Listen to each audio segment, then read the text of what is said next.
Buenos días a todos. El tema de la reelección presidencial consecutiva e indefinida resulta una novedad constitucional absoluta en la historia nacional. Ha habido algunas veces la reelección indefinida, pero nunca consecutivamente y sin límites.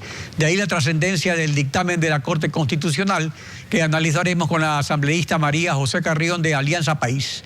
Buenos días, asambleísta. Bienvenida a Contacto Directo. Buenos días, Alfredo. Un saludo a usted y a los ciudadanos y ciudadanas que el día de hoy nos escuchan y nos miran a través de Coavisa. En la Constitución de 1869 de García Moreno, conocida como la Carta Negra, el artículo 56 disponía: el presidente de la República durará en sus funciones 6 años y terminará el día señalado por la Constitución. Podrá ser elegido para el periodo siguiente, más para hacerlo por tercera vez deberá mediar entre esta y la segunda elección el intervalo de un periodo. O sea, esta ha sido la única constitución que permitía la reelección consecutiva, igual que lo permite la de Montecristi, pero por una sola vez. Y establecía también un límite, una vez más, pero con un periodo de por medio. La propuesta de Alianza País supera a García Moreno, que ha sido una figura emblemática de la historia, considerada autoritaria, dictatorial. Entonces, ¿les parece razonablemente democrático, históricamente presentable la posibilidad de una reelección prácticamente de por vida? Bueno, la posibilidad de una reelección de por vida es una calificación que el pueblo ecuatoriano hace a la gestión, es la aceptación del pueblo ecuatoriano a una gestión que efectivamente por primera vez en la historia ha hecho lo que ha dicho y ha sido coherente con la propuesta inicial de campaña, con la construcción de un país soberano y con la construcción de la justicia social. Efectivamente, la posibilidad de candidatizarse sin restricciones no significa directamente la posibilidad de una reelección o de la perennización en el poder, como hay grupos de oposición están tratando de hacer entender y creer a la ciudadanía. Es precisamente la coherencia entre la palabra, la obra y la acción lo que ha garantizado que este proceso de la revolución ciudadana rompa con las crisis políticas, económicas y sociales que el país vivió durante mucho tiempo. Para nosotros es fundamental plantear al país esta discusión, la posibilidad de la reelección. Sin embargo, recordemos sus propias palabras, Alfredo, cuando fueron las elecciones hace algún tiempo de los gobiernos seccionales.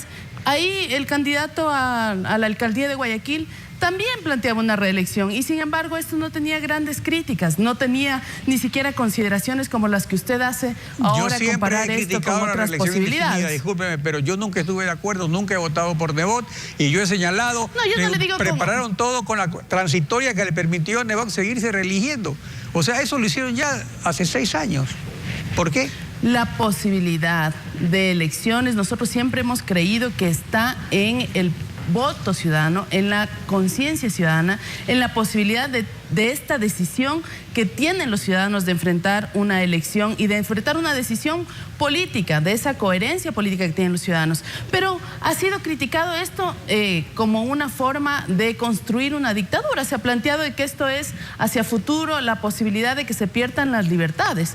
Yo quiero decir que las principales libertades que se deben construir son las libertades a acceder a una educación gratuita, a acceder a educación de calidad, a que nuestros 10.000 jóvenes que están becados en el extranjero puedan volver con una educación de calidad. Claro, pero hay reglas que han sobre obtenido el gobierno, gracias por ejemplo, a becas adecuadas. La Corte Constitucional está de acuerdo con la Asamblea y en la página 53 del dictamen señala que para justificar el proyecto normativo constitucional, la Corte se pretende, por un lado, dice, garantizar el derecho de los ciudadanos a elegir y por otro aspira a que no exista discriminación en contra de las personas que desean reelegirse para un cargo público en virtud de su derecho a ser elegido en un país.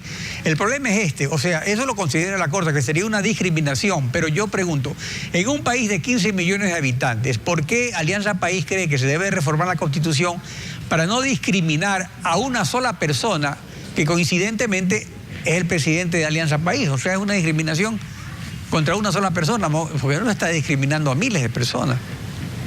Bueno, efectivamente, cuando se aplica una norma, y más aún cuando es una norma constitucional, la afectación es positiva para todos los ciudadanos. Esto quiere decir que en un futuro los presidentes de juntas parroquiales podrán reelegirse. De igual forma, los concejales podrán reelegirse, los candidatos a la alcaldía, alcaldesas o alcaldes podrán reelegirse, de igual forma prefectos y viceprefectos, de tal manera que cuando se cambie una norma como esta, no está con un nombre al lado de la norma, es una norma abierta que afectará positivamente a todos los ciudadanos que han optado por ir a las contiendas electorales. Y la garantía profunda de la democracia es la que no se toca, y ese es el argumento principal de la Corte Constitucional, es el derecho a la participación y el elegir y ser elegido. Ese es un principio fundamental de la Constitución que más aún se fortalece con la posibilidad de que los ciudadanos y ciudadanas puedan elegir en un momento determinado a cierto candidato que ha tenido la opción de ser electo en momentos anteriores. Eso es lo que plantea la Corte, pero además la Corte establece la posibilidad de hacer un control permanente, incluso cuando está en ejecución ya la propuesta de la Corte de que se puede hacer las enmiendas. Efectivamente, esto plantea que podrá haber un control de la Corte Constitucional, aquella discusión y aquellas resoluciones que la Asamblea puede ir tomando. Bueno, me pero parece eso lo esto plantea muy la ley, adecuado, además. Eso lo establece el control posterior. El asunto es que respecto a las elecciones consecutivas, por ejemplo, Felipe González, que es siempre mencionado como un ejemplo por el propio presidente Correa, es presidente del gobierno español, elegido consecutivamente 3 veces por el Parlamento, porque en España no hay elección popular directa para presidente, duró 12 años en el poder.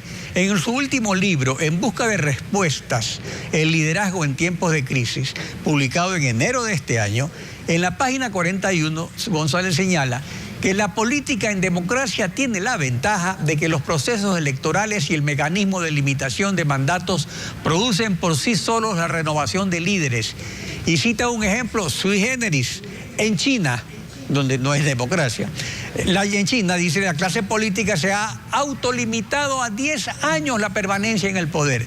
Por tanto, dice, hay una renovación política del sistema, una oxigenación, si no democrática, sí al menos meritocrática. O sea, esto lo escribe González por su experiencia negativa de haberse quedado más de 10 años en el poder, y así lo hizo en su libro. Entonces, no han reflexionado en Alianza País sobre el potencial daño histórico que harían daño al presidente Correa, que ha hecho realmente una labor destacada históricamente, presionándolo a reelegirse prácticamente de por vida, suponiendo que sea cierto, pues que él no quiere seguir en la presidencia.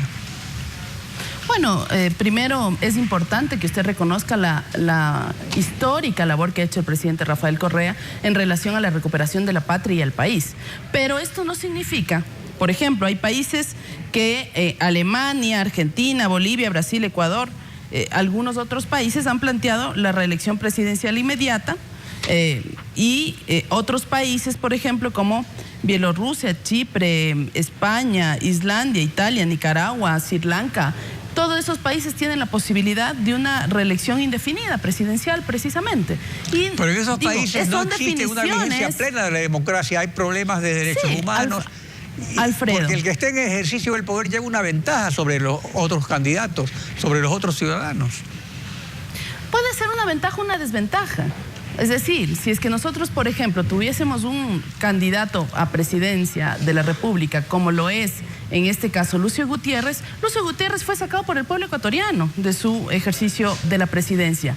Abdalá Bucaram fue sacado por el pueblo ecuatoriano del ejercicio de la presidencia. Es decir, difícilmente esos ciudadanos van a poder ser reelectos porque el pueblo ecuatoriano no calificó como positiva su gestión. Porque el pueblo por eso es ejemplar que un ciudadano como el señor Correa esté 3 veces elegido por el pueblo y que no haya sido depuesto y que ojalá nunca lo sea, pero que en el momento en que cumpla con el mandato popular se retire. O sea, eso es lo que se aprobó en Montecristi. Ese es su criterio. Aprobó, es su criterio, pero hay muchas personas. El referéndum sí, del 64% de ecuatorianos. Sí, pero precisamente ese mismo referéndum que aprobó esta forma de reelección inmediata y la imposibilidad de otra reelección, también en ese mismo referéndum aprobó la posibilidad de enmendar la Constitución por una vía absolutamente democrática, que es la vía de la representación. Como asambleístas nosotros somos representantes del pueblo ecuatoriano y el pueblo ecuatoriano en ese mismo referéndum aprobó la posibilidad de que la Constitución se enmiende vía legislativa a través de un proceso de enmienda constitucional. Eso es lo que estamos haciendo nosotros. Por tanto, es tan legítimo, es tan legal, pero además es en base a la democracia mixta que nosotros tenemos, la democracia representativa. Como representantes, los legisladores, somos parte de esa democracia y estamos garantizando un debido proceso avalado por una Corte Constitucional, quien ha dicho sí, de lo que ustedes mandaron, un tema no puede ir vía enmienda y van a ir los otros temas vía enmienda. Sin embargo, va a haber un control constitucional que está contemplado en la ley y además nosotros vamos a hacer la discusión ciudadana. Pero la claro, eso es lo importante, va a haber una discusión que va a durar un año y eso es lo más importante de esto, que podremos seguir debatiendo el asunto en otras oportunidades. Por supuesto, Alfredo. Muchísimas gracias y también, un saludo al pueblo ecuatoriano. Buenos días. Estefi. Son las